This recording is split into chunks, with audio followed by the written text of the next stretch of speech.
పిల్లల్ని చూస్తే రేపో మాపో మరణించేటటువంటి వ్యక్తి వరకు కూడా అదొక భోగ వస్తువుగా అందరూ ఫీల్ అవుతున్నారు.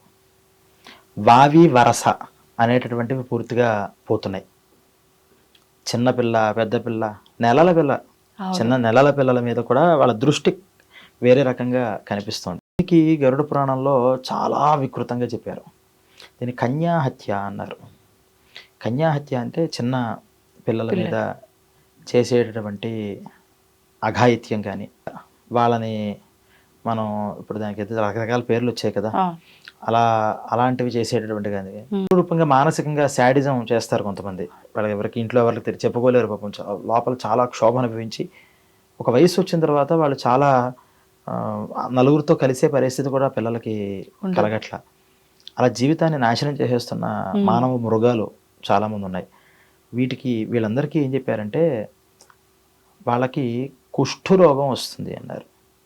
కుష్ఠరోగం అంటే దాన్ని లెప్రసీ అంటారేమో, అటువంటి రోగం వస్తుంది.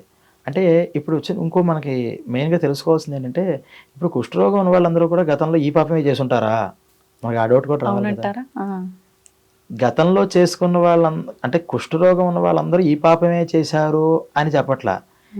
ఈ పాపం చేసిన వాళ్ళకి ఈ రోగం వచ్చే జన్మ వస్తుంది.